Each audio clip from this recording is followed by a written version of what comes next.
UNO ने Israel Iran से appeal की है कि ज्यादा से ज्यादा संयम बरतें। गहरे संघर्ष में जाने से बचने की अपील यहां पर लगातार वर्ल्ड हेल्थ ऑर्गेनाइजेशन द्वारा तो की ही गई थी, लेकिन उसके अलावा यूएनओ भी लगातार कर रहा है।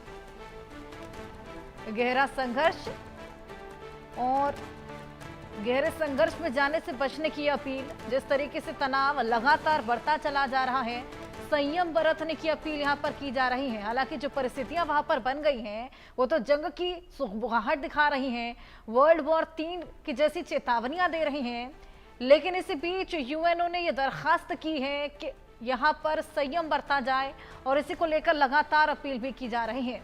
अजय, क्या लगता है यूएनओ ने ये जो अभी बीच में हस्तक्षेप किया, मीडिएट किया, यहाँ पर लगातार दरखास्त की गई है, क्या इसको लिया जाएगा? क्या इसके बारे में सोच विचार किया जाएगा? देखिए, बिल्कुल जिस तरीके से यूनाइटेड नेशन की तरफ से ये अपील की गई है, अगर कोई सुने तो यकीनन इसके फायदे रहेंगे, क्योंकि इस वक्त जो दुनिया पर खतरा मंडरा रहा है वो तीसरे विश्व युद्ध का है। और अगर आप देखें तो जिस तरीके से लगातार दोनों तरफ से हथियारों का इस्तेमाल किया जा रहा है, चाहे वो बैलिस्टिक मिसाइल्स की बात की जाए, ड्रोन की बात की जाए, और जिस तरीके से वहां पर डिस्ट्रक्शंस हो रही हैं, जिस तरीके से वहां पर नुकसान हो रहा है जान और माल का, वो अपने आप में बताता है कि अगर ये युद्ध जो है रुक जाए तो उसके फायदे होंगे। भारत भी इसी तरह से दोनों ही देशों से जो है वो अपील कर चुका है कि संयम बरतें, पीस को बनाए रखें, मगर अभी के हालात में पीस कहीं दिख नहीं रही है। दूर दूर तक ये कहा जा सकता है कि पीस की कोई चांसेस नहीं दिख रहे हैं। कब तक ये हो पाएगा ये कहना मुश्किल है, मगर यूनाइटेड नेशन की तरफ से जो है वो एक बार फिर से यूएनओ की तरफ से बात की गई है और कहा गया है कि दोनों देश जो है वो संयम बरतें, ताकि ये जो डिस्ट्रक्शन है, ये जो हालात बने हैं, ये कंट्रोल किए जा सके। बिल्कुल, यहाँ पर लगातार अपील की जा रही है। यूएनओ ने भी अपील की है, अब देखना होगा इस अपील को कितना ज्यादा माना जाता है। हालांकि यहाँ पर सुगबुगाहट वर्ल्ड वॉर 3 की भी नजर आ रही है। अजय, बिल्कुल, देखिए, जिस तरीके से पहले इजराइल और हमास के बीच में युद्ध शुरू हुआ, उसके बाद यूक्रेन रशिया का हमने हालात देखे, वहां पे क्या चल रहे थे, और तब से लेकर देखें तो 2 साल से ज्यादा वक्त हो चुका है। और अब ईरान की इसमें एंट्री होना और ईरान पर जब इजराइल ने हमला किया उसके बाद जो सिलसिला बना है वो यकीनन काफी चुनौती भरा इस वक्त लग रहा है। और लग रहा है कि अगर ये इसी तरह से देश बाकी इसमें शामिल होते गए तो यकीनन एक बड़ा खतरा जो है वो विश्व युद्ध 3 का जो है वो हो जाता है। क्योंकि अगर आप देखें तो अभी जो हालात बने हैं उसके मुताबिक अभी तक सिर्फ 6 देश हैं जो इस वक्त युद्ध की स्थिति में हैं, जिसमें ईरान और इजराइल की बात की जाए, हमास की बात की जाए, यूक्रेन रशिया की बात की जाए, और चांसेस हैं कि ईरान और इजराइल की जंग में इराक जो बीच में आता है वो कहीं इसका अगर इसमें कुछ भी हरकत हुई तो इराक जो है वो शामिल हो जाएगा। तो उससे कहीं ना कहीं नुकसान जो है वो ज्यादा होगा, और उसके साथ साथ विश्व युद्ध 3 का जो है वो खतरा मंडरा रहा है। इसलिए दुनिया के बड़े देश जो हैं वो चाहते हैं कि इस युद्ध को यहीं पे खत्म कर दिया जाए, इसे रोक दिया जाए।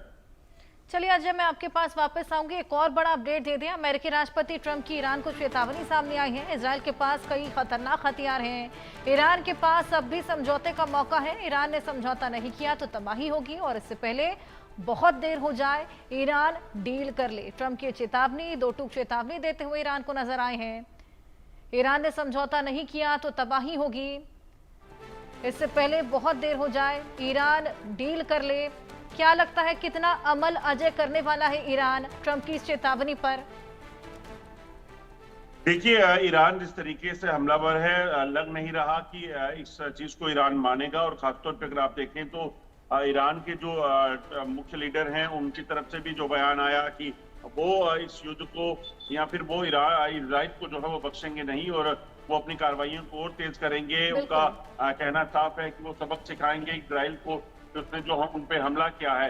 दरअसल उनकी न्यूक्लियर फैसिलिटीज को टारगेट करना, उनके आर्म फोर्सेस के चीफ का मारा जाना, उनके जो न्यूक्लियर प्रोग्राम था उसके जो मुखिया थे उनका मारा जाना, ये तमाम चीजें जो हैं वो किसी भी देश के लिए काफी नुकसानदायी हैं। और उसके बाद वो अगर इस वक्त रिटेलिएशन नहीं करेंगे तो यकीनन इसके कारण जो देश में उनकी जो लीडरशिप है उस पर सवाल खड़े होंगे। तो ये कहा जाए कि अपनी लीडरशिप को बचाने के लिए देश में अपनी जो अपना अपना आप है उसे बचाए रखने के लिए उनको इस तरह की अब प्रयास करने पड़ेंगे और उस चीज को वो कर भी रहे हैं। और इसमें कोई शक नहीं कि इजराइल के पास जिस तरह के घातक हथियार हैं वो अगर इस्तेमाल होना शुरू हुए तो यकीनन इजराइल उसका इस्तेमाल करके बड़ा नुकसान जो है वो कर सकता है।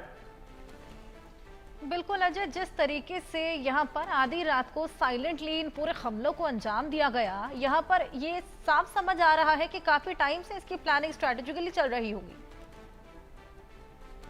देखिए बिल्कुल जिस तरीके से ये इजराइल की जो हमला हुआ, इजराइल ने हमला किया ईरान पर, उसमें साफ नजर आता है कि कई पुख्ता जानकारियां इजराइल के पास थी और बड़ी पिन पॉइंट जानकारियों के बाद उन्होंने उनको अंजाम दिया। जो सूत्र बता रहे हैं उसके मुताबिक इजराइल की जो खुफिया एजेंसी है मोसाद, उसके लोग जो है वो ईरान में मौजूद थे और उनके पास ड्रोन और तमाम हथियार थे जिसका इस्तेमाल करके उन्होंने ईरान के भीतर रहकर जो है ईरान को वो नुकसान दिया जिसमें इतना बड़ा नुकसान जो है उनके आर्मी फोर्सेस के चीफ का मारा जाना और तमाम चीजें हुई हैं। तो ये अपने आप में बताती हैं कि कहीं ना कहीं काफी खुफिया जानकारियों के बाद इजराइल ने इस चीज को अंजाम दिया था, क्योंकि इजराइल नहीं चाहता और ना ही अमेरिका चाहता है कि ईरान जो है वो परमाणु हथियारों का आविष्कार कर सके, क्योंकि उनको पता है कि अगर ये होता है तो ईरान काफी घातक जो अमेरिका के लिए और इजराइल के लिए हो सकता है। और इसी वजह से उन्होंने इन हमलों को अंजाम दिया जिसकी जानकारी पहले से अमेरिका को दी गई थी। बिल्कुल अजय, लगातार ये जंग एस्केलेट हो रही है, अब देखना होगा ये कहां तक जाती है और कितना नुकसान अपने साथ लेकर आती है। बहुत शुक्रिया तमाम जानकारियां साझा करने के लिए।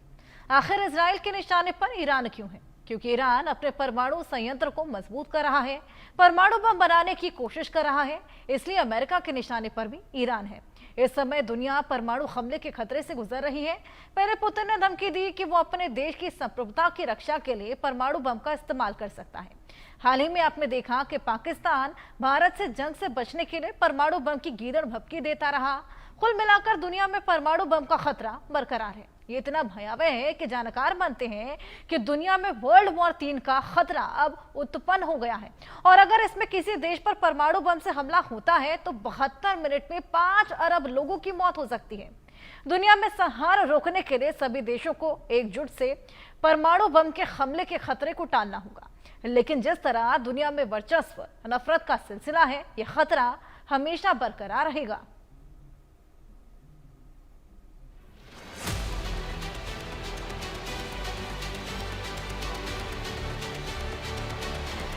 रूस यूक्रेन तकरार, होगा परमाणु वॉर, परमाणु बम का खतरा, इजराइल का ईरान पर हमला, पाक को परमाणु का गुमान, मिटाना चाहता अपना नामो निशान। दुनिया परमाणु बम के हमलों के भय से गुजर रही है। भारत पाकिस्तान तनाव आपको याद होगा। भारत से जंग से बचने के लिए पाकिस्तान अक्सर परमाणु बम की गिदर भभकी देता था। इधर ईरान से इजराइल का संघर्ष परमाणु बम के कारण ही हो रहा है। इजरायली पीएम नेतन्याहू ने पीएम मोदी से फोन पर बात कर मिडिल ईस्ट के हालात की जानकारी दी है। बता दें कि इजराइल ने शुक्रवार सुबह 200 फाइटर जेट से ईरान के 6 ठिकानों पर हमला किया था। इसमें 4 परमाणु ठिकाने और 2 मिलिट्री साइट्स को निशाना बनाया गया। रॉयटर्स के मुताबिक इसमें कम से कम ईरान के 20 टॉप कमांडर मारे गए, जिसमें आर्मी और एयरफोर्स चीफ भी शामिल हैं। इसके बाद ईरान ने दोपहर में इजराइल पर जवाबी हमला किया और 100 से ज्यादा ड्रोन दागे। इजरायली सेना ने दावा किया कि उन्होंने सभी ड्रोन मार गिराए।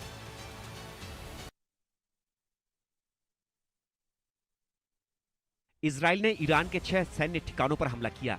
Tehran, Tabriz, Kermanshah, अराक, Natanz, Isfahan.